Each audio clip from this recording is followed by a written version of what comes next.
Droit de suite, c'est tout de suite avec vous, Sofiane. Et vous revenez sur le procès des attentats du 13 novembre qui ont endeuillé la France. On est en 2015. Souvenez-vous, c'était le 8 septembre dernier. Un procès hors norme s'ouvrait. 1 million de pages, 330 avocats et 20 personnes jugées dans une cour d'assises spéciale au sein d'un nouveau palais de justice. Parmi ceux qui ont passé des heures dans cette salle, il y a Bruno Poncet, un rescapé du Bataclan. Profondément marqué par ces attentats, il a hésité avant de se rendre au procès.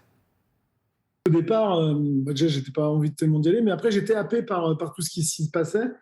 Et puis après, très rapidement, je me suis dit qu'ils étaient en train de parler de ma vie, de ce que j'avais vécu depuis 6 ans, 6-7 ans. Il y avait en tout cas des informations que j'avais peut-être besoin d'entendre. J'avais peut-être besoin de savoir comment ça s'est passé, pourquoi, de mieux comprendre certaines choses, parce que pour moi, c'est tellement inentendable, pour moi, c'est tellement impossible de faire quelque chose comme ça. Donc, je n'arrivais pas à comprendre comment des êtres humains pouvaient faire ça.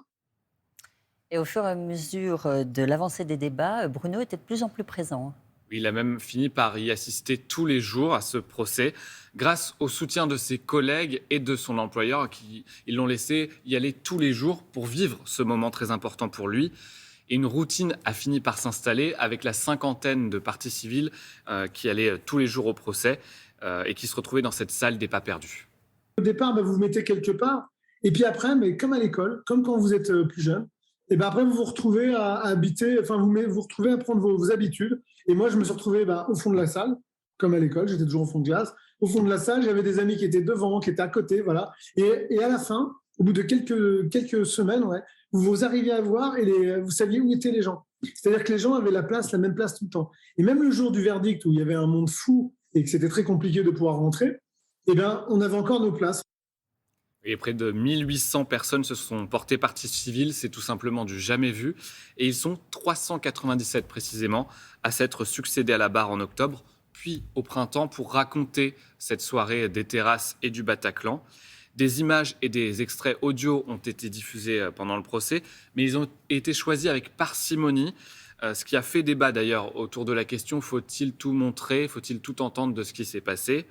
Bruno, lui, il a accepté de témoigner après un temps d'hésitation, d'abord dans un livre qui s'appelle « La joie comme vengeance », tout un programme, et face à la cour devant 500 personnes, un moment fort, difficile, mais qu'il ne regrette pas. C'est un soulagement quand même parce que vous ne l'avez plus en vous, c'est-à-dire que on appelle ça déposer, c'est exactement ça, vous déposez quelque chose à la barre, et moi en déposant ça, je me suis senti un peu plus léger. Et puis par contre, après, effectivement, tout le mois d'octobre, j'ai continué au témoignage. Et puis après, en novembre, j'ai eu le contre-coup de tout ça et j'étais un peu fatigué, un peu lessivé. Donc j'étais moins souvent au tribunal. J'ai repris un peu le cours de ma vie plus normal. Parce que vraiment, sur ce coup-là, ça a été quand même un moment très fort, quoi.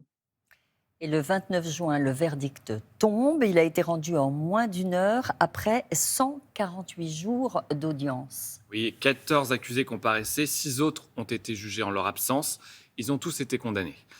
Et pour la grande majorité des accusés, déclarés coupables de tous les chefs d'accusation retenus contre eux, le seul membre encore vivant du commando, Salah Abdeslam, a été condamné à la perpétuité incompressible.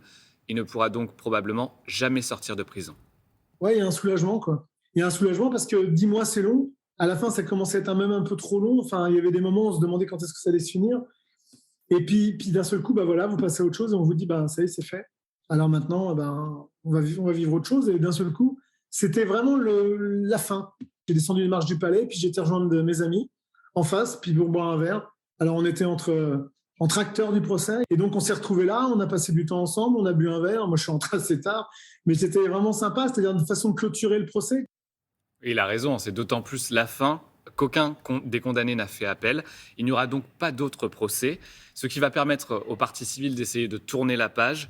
L'association Life for Paris, vous savez, qui regroupe des victimes, va être dissoute d'ici 3 ans. Justement, ça va aussi permettre de tourner la page. Et Bruno, quant à lui, il va redevenir cheminot.